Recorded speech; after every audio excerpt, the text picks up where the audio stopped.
I'm Brian Van, SportbikeTrackGear.com, and today we're going to do a review and an install on the all-new Vortex V3 2.0 rear sets on our STG Yamaha R3.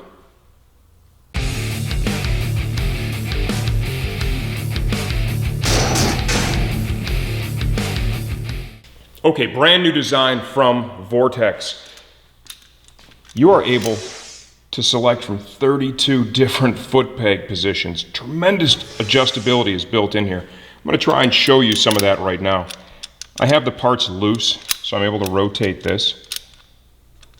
So with the foot peg alone, you are able to go 360 degrees. And there's going to be some limitations based on the motorcycle, right?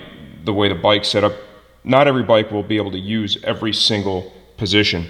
Not only are you able to do that with the foot peg itself, but if you unbolt it from the main support bracket,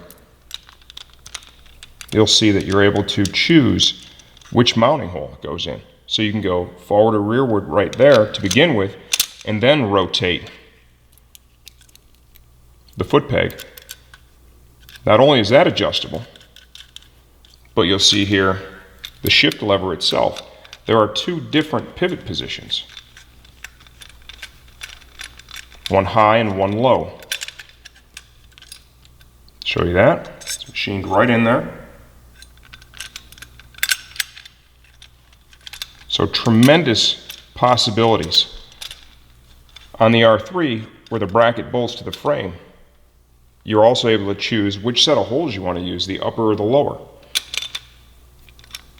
Looking at the shift lever itself, we have 360 degrees of adjustability with the toe piece. When you tighten this down, that's going to pinch that. It's going to hold it really tight, okay? So it'll hold the adjustment fine. Great place for Loctite, without a doubt. But you're also able to remove this and then locate the toe piece in that rearward hole. So tremendous adjustability is available with this kit. With that said, for the installation, here's the first thing I want you to do. I've already got a set of aftermarket rear sets on this bike, and remember, we're not replacing these because these are no good and those are much better. They're different parts, right? We like to showcase all the brands that we offer so you understand and make the right choice for you and your application. If you have stock foot pegs or aftermarket, let's take some good baseline measurements of the positions where they're at to start off with, because man, we got a lot of choices here, right? I already did this. I wrote it all down. I picked good fixed points. So it gives me a baseline to begin with before I jump into the project. Once I've got that done, we'll go ahead and begin removing the rear sets from the motorcycle. With the stock rear sets, I'm going to give you a tip right now. The bolts they use to mount the bracket to the frame from the factory, they are not amazing. Okay, they are not amazing. They're not the best bolts I've ever seen. I had a little trouble getting mine out, and I've seen some comments where other folks have had trouble rounding them off. So let's talk about that right now. You got to start off with a really good Allen. Okay, if you use a standard Allen wrench, odds are you're not going to be able to do it. A T-handle is not bad. In this situation, with what I experienced, what I would use is a good bit, and I would use a 3/8 ratchet. Okay, this is only on the stock bolts. Also, it's not a bad idea to put that in there and maybe tap it a couple times with the hammer. It just helps loosen things up a little bit. When you get the ratchet, I want you to put the ratchet head on here. I want you to be putting pressure on the head of the ratchet, holding it in while you try to break the bolt loose. That is going to reduce the odds of you having problems removing that fastener, okay? If you follow that, odds are your install is going to go really simple. All right, let's talk about the things that we need to do this. I've got a T-handle here with a 6mm Allen head. I've got a 4 and a 5mm T-handle, 14mm wrench, 10mm, 8mm. Very basic hand tools, end of the day. I also have a little bit of blue Loctite. It's not a bad idea to use that for the areas that could come loose. This is going to help to reduce the possibility of that happening. First thing we're going to do is we're going to go ahead and take the shift knuckle loose from the transmission. We'll begin by breaking loose the jam nuts here for the shift rod itself.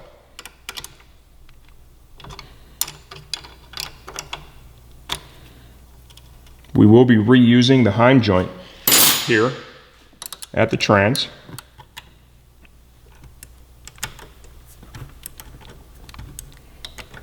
Once we get this off, that's going to allow the shift pedal to swing freely. And it makes getting the bracket off the motorcycle that much easier.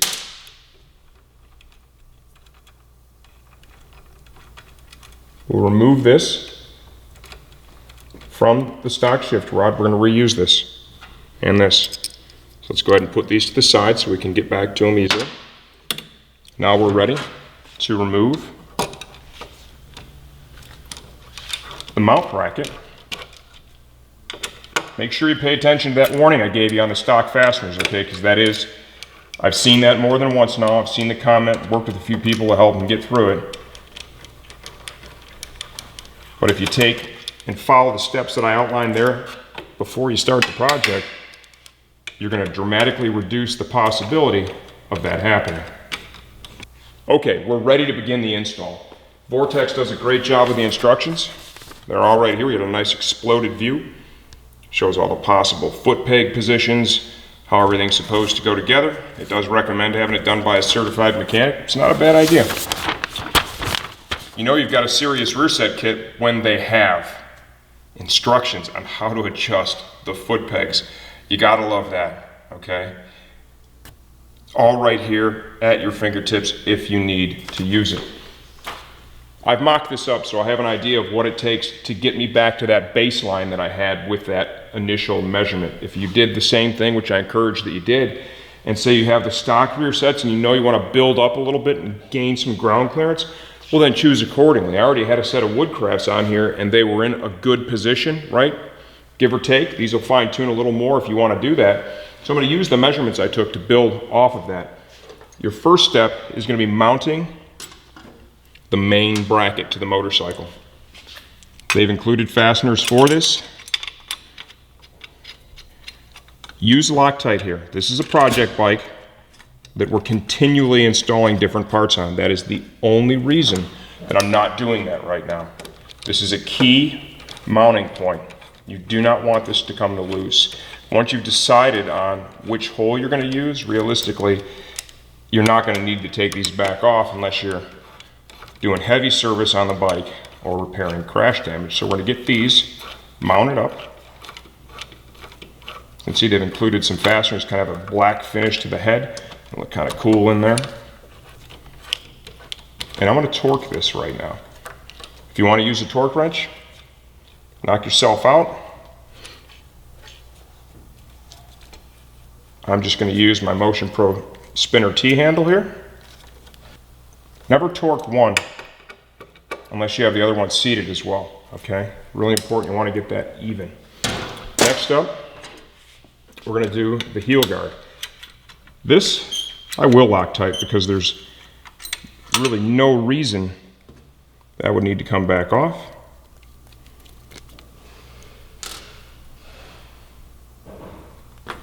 Just a little bit is all it's going to take. That's really not a stress point. No need for a ton of torque here. These are small fasteners, not a stress point.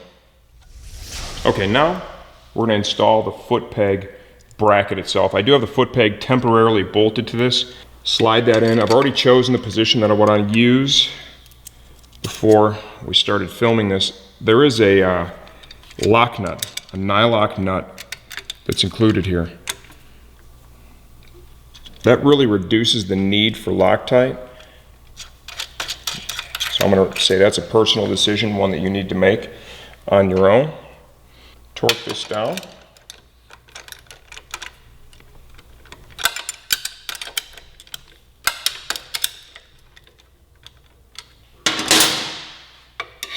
Now the foot peg itself.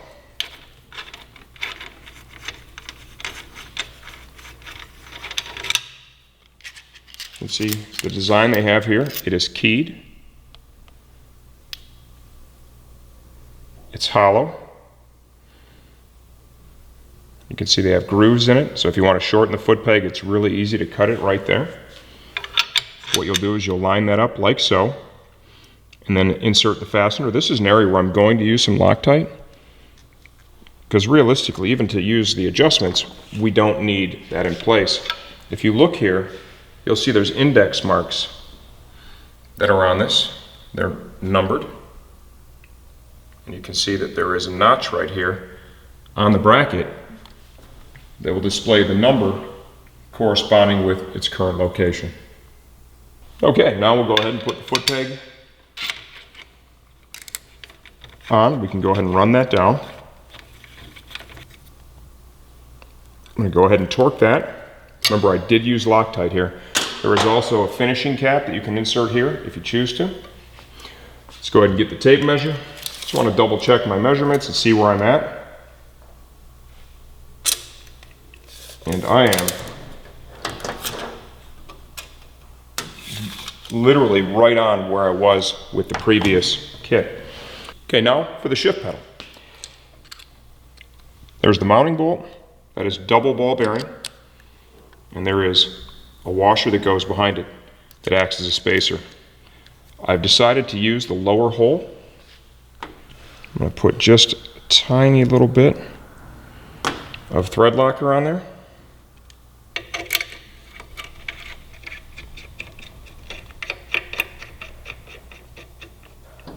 And we'll get that mounted up.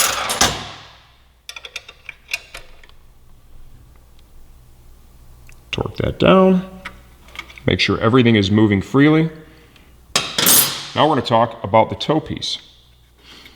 I also measured from here to here to get the optimal distance. And for me, the right play was going to be moving this into the rearward-most hole. Once again, you have that 360-degree adjustability, which is really kind of cool.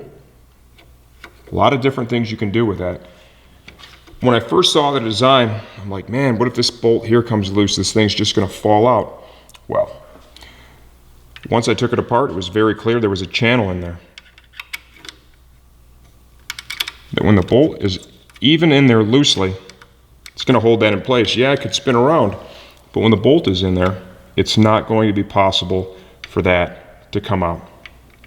This is absolutely a great place to put some thread locker. I'm not going to do that right now. I will reserve that for when we're done and we have our final locations, our final positions set. Okay, so I would suggest you do the same. Don't use thread locker on this until you know you've been on the bike with the boots you're going to ride in and the position you've chosen is most appropriate for you, your boots, and the way you like to ride.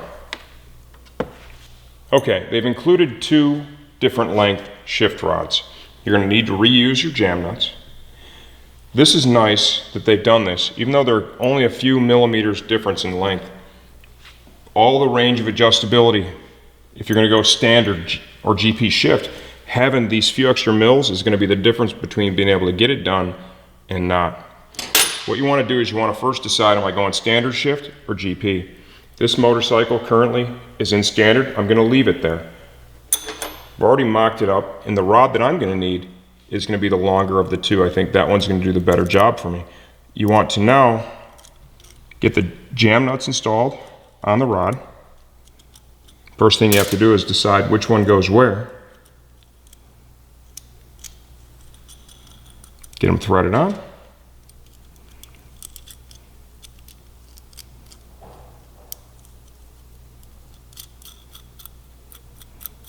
Just go ahead and take the jam nuts, run them all the way down. Now,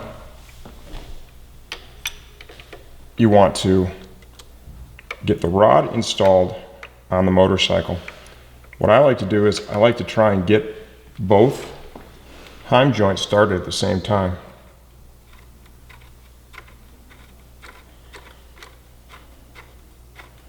So there's an equal amount of thread in each one. I'm going to take a look at my shifter position.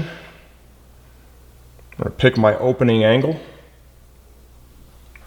Right about there. Now, very critical is going to be a 90-degree angle between the shift shaft adapter and the shift rod itself. That gives you the greatest possible mechanical advantage, which is what we have with this. That's perfect. That's a dead on 90, right? And the shift rod is actually, that's bottomed out, okay? Looks like we could have went with the shorter one in this application. With that said, we will also be able to adjust shift pedal height by rotating this, which is really pretty cool. It'll change the dimension a little bit, but you can also use that to adjust the height of your shift pedal. Now we'll take and reinstall the fastener that holds the knuckle onto the shift shaft. This is a good spot to use Loctite. Once again, I'll pull the Project Bike card and tell you that's why I'm not doing it. We'll go ahead and torque this now. I'm going to hold on to that other shift rod because of the fact that I do have it currently, it's bottomed out. That's all it's got, right? It is all the way down. So it is possible that at some point I may need to use the shorter version. So I'll keep that handy in the spares box. That's torqued. I like the relationship that we have there right now. Adjustability, I think that's going to be about where we want it. So we'll go ahead and torque our hind joints down, right, our jam nuts. Kind of give you an idea of something I like to do here. I'll torque the first one. And you can see what it's done here is it's kind of jammed that hind joint, right, all the way against the shaft. When we torque the other side, we want to make sure that this one is on the same plane as that one as much as possible. So I'm going to rotate them to help me achieve that result.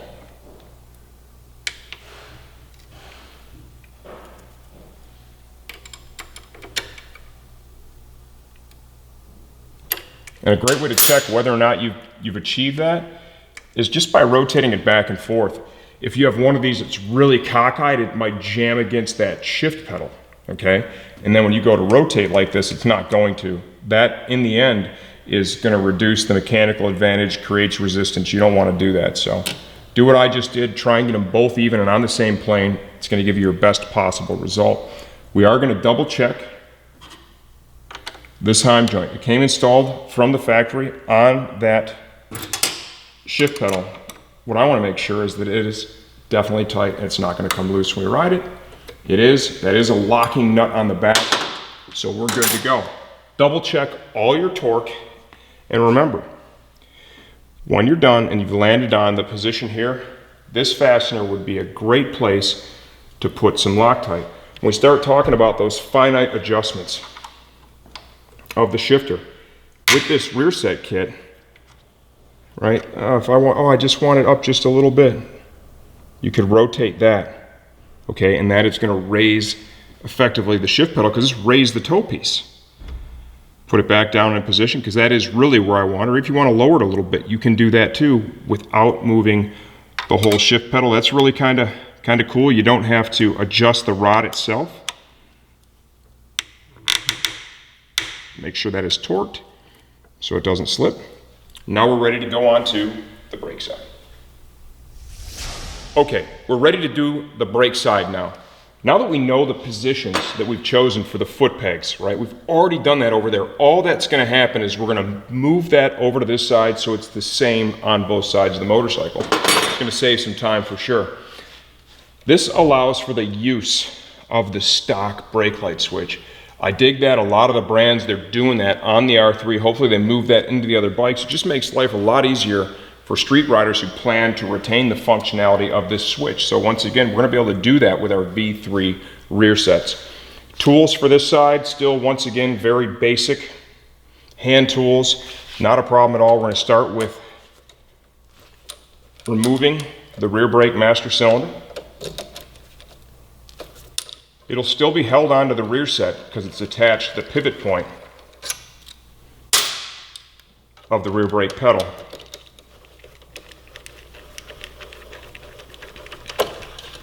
Go ahead and get that undone. Remember, we've got a little tension here with the brake return spring, also with the stoplight switch, so it's still going to hold the pedal in position.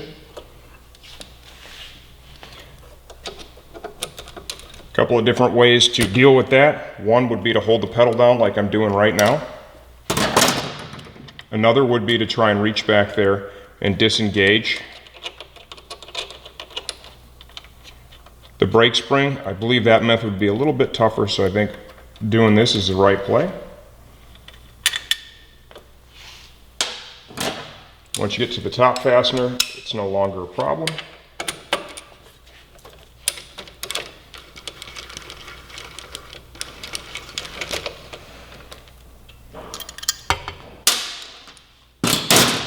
Go ahead and turn this like so. You can see there is that return spring. There's the mount bracket for that. Those fasteners will be reused. We're going to transfer those over to our Vortex rear set. I'm going to rotate this now, and got a ratchet that I'm going to use here to break loose the return spring mount bolts.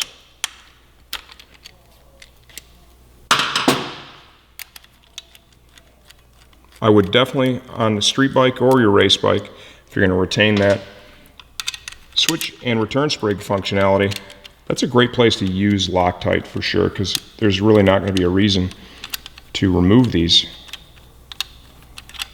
unless you're servicing the bike. Okay, once we have those out,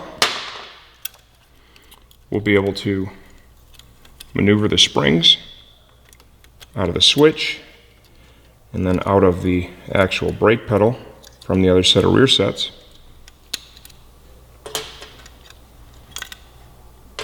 Like so. Kind of rotate this around. Now here is the cotter pin that holds in that rear brake pedal pivot. Go ahead and rotate that around like so. You can typically reuse these. This particular one's been on here. I've installed a couple of different rear set kits now, and it's held up each time. They do not send a new one. None of the brands really do that because these are in fact reusable. If you have issues with it, you can get a replacement at most any quality hardware store. Alternatively, if you don't want to do that and you just want to get your job done, you can use a little bit of safety wire. That works pretty well too. I've done that before in the past.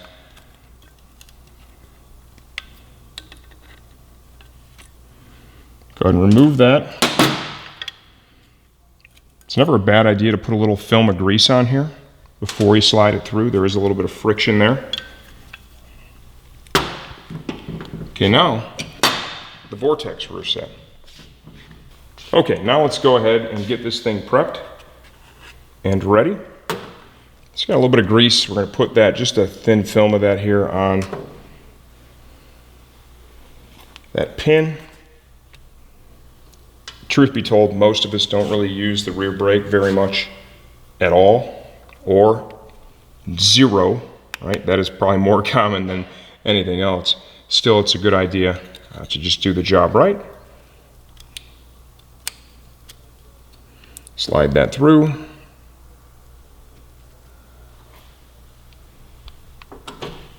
Get your cotter pin through there.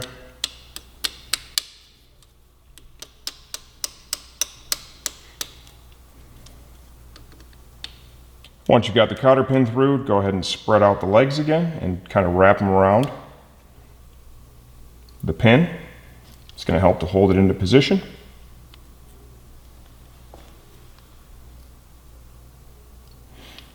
That will work. Okay, now the actual mount bracket itself. Remember, we have to install the factory return spring bracket. This also manages the rear tail light switch. I'm not putting Loctite on here, but I would recommend that you do so.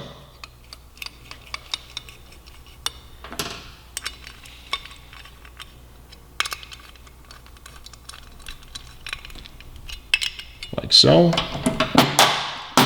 This will be final torque.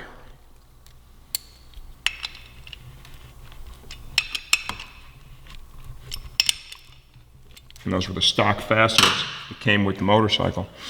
Now, we're ready to get the springs, both return and stoplight. We'll get those into position, mount up the rear brake pedal to the footrest bracket. Okay, now let's get the pedal attached to the actual bracket itself. I'm going to begin by sliding that rear brake light return spring through there. Now's a good time. You can push on the top of the plunger here and push it back through in the bottom. You just slip that one into position. Now this slides over the brake pedal like so, right? And now, before I go any farther, what I'm going to do is I'm going to bolt the brake pedal to the rear set foot bracket. Slide the mount bolt through the double ball bearings. Slide that over. I am going to put just a tickle of Loctite on here because this is one position only, right? This is fixed. Put that in there like that. You'll note that I left the return spring off. The reason behind that was so it would be easier for me to get the fastener in, because if you have a bunch of spring pressure on that, that is definitely going to make it a lot tougher to get that mounted up. The brake light switch spring, that's not a very heavy spring, okay? So you'll be able to overcome that without really any serious resistance. The return spring, that's another story altogether, so you're going to want to leave that one off for right now. And then get this threaded in there. I'm actually going to back this off a little bit here, and you're able to do that by simply adjusting the switch, right? And that's going to reduce the spring pressure for me a little bit.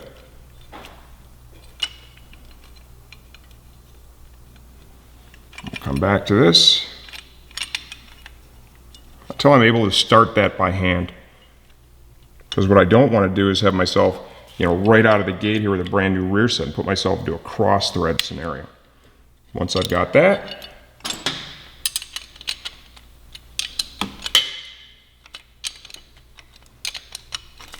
that's threading in there nice and easy. We're good to go. I'm going to snug this up, but I will check the final torque once I have the rear set bracket mounted to the motorcycle itself, just to be on the safe side. Okay, now for that return spring, I'm going to use a pair of side cutters to grab a hold of that and move that into position like so. Any adjustments we need to make to the brake light switch, we'll be able to do that by just rotating this piece here. We'll do that once we have everything mounted to the bike. Got the top bolt in there just loosely, just kind of holding the bracket. Now I'm going to push down on that rear set pedal. Right, I got a screwdriver wedged in there just for a hot second.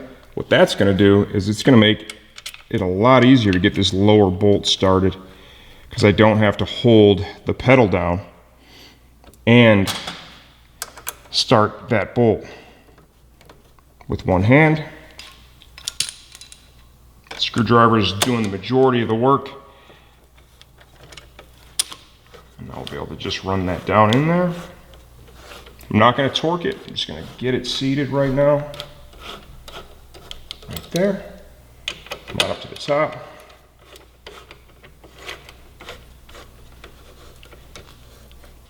Once you have both of them flush, you can go ahead and put your final torque on. If you choose to use a torque wrench, you would want to do that for that final torque once you have them both seated evenly. Now you can remove this and allow that to return to its natural position. All right, now we're going to go ahead and put everything into position, just mirroring what we did on the other side. Please note, I still have the brake master cylinder loose. I'm going to hold the nut in position, grab my T-handle, and I've got the nut held in position with my fingers behind there. Now I can go in and grab backup wrench,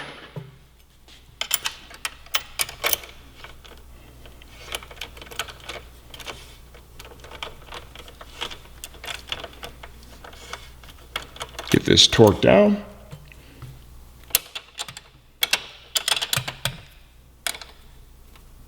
You have a real advantage with the wrench, in terms of grip, so I would recommend doing that final torque using the wrench instead of the T-handle. You're going to get a better result.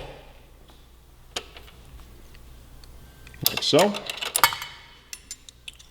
Now for the foot peg, we're definitely going to go with just a little bit of blue here.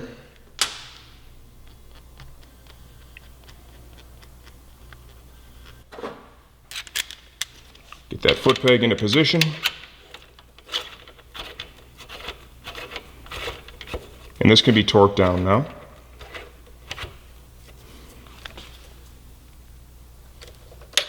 Like so. Now we'll move up to the master cylinder and the heel guard. There are threads inside the master cylinder. You could use Loctite on these bolts if you choose to do so. I'm not going to. New fasteners were supplied by Vortex here. You do have to put just a little bit of pressure on that, right? Make sure it's in there straight. We're good. Over the other side. I'm going to run both of these down. Get them flush, and then I will do the final torque.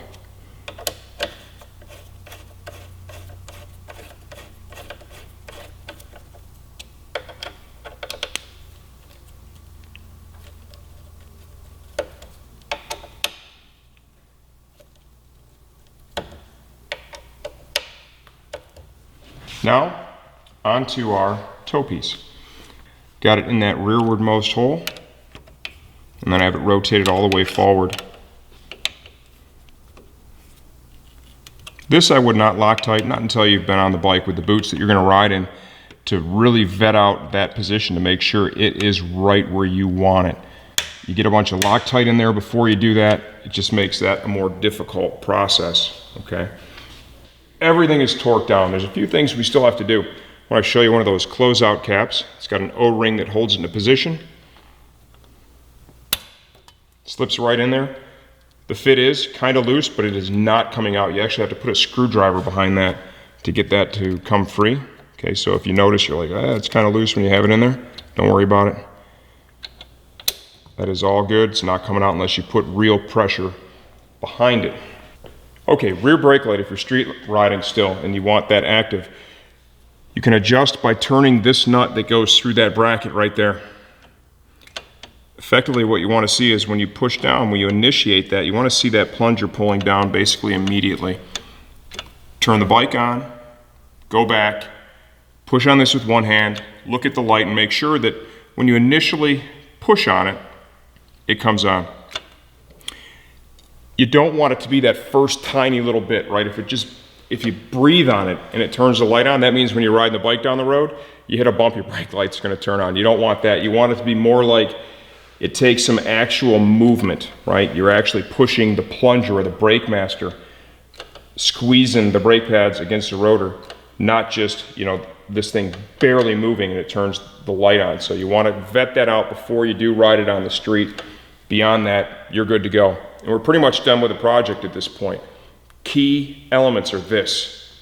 Whatever riding boots or shoes you're going to use, you want to get those on. You want to get on this motorcycle before you ride it. And you want to feel the controls, the position of everything. If there's anything you don't like, you need to fix that now. Don't go out and ride the bike first. Do that in the shop with the footwear you're going to use before you go out and ride the bike. If you want to Loctite it and you feel you've got it in great positions, you're super happy with it in the shop, go ahead and do that. What I would recommend that you do is get it right there, go out and ride it. When you feel it and you're like, yeah, that's just right, then if you want to, you can get in there and put the Loctite, because it's possible that after that first ride, you're gonna be like, I just want to tweak it just a little bit. And if you don't put the Loctite in, it just makes it a lot easier to do that. The biggest thing is this. If what you saw here, if any of this, you're just not cool with it, then don't do it. Buy the parts, take it to a dealer, take it to a technician. If you have a friend that works on bikes, have them do it. These are your foot controls, they're really important. If they fall off when you're riding, you're probably going to crash. So there you have it. I hope when you watch these videos too that you see that, you know, this is, do I want to sell you these rear sets? Well, sure I do, absolutely, no doubt. But also, rider to rider, I want to share what I've learned over the years, because remember, my history is I was a mechanic for 20 years before I did this. So I do have a pretty decent knowledge base. I want to share that with you as well. And if you have a dealer you have a great relationship with and you want to buy these from them, God bless, I'm cool with that too. I'm Brian Van, SportbikeTrackGear.com.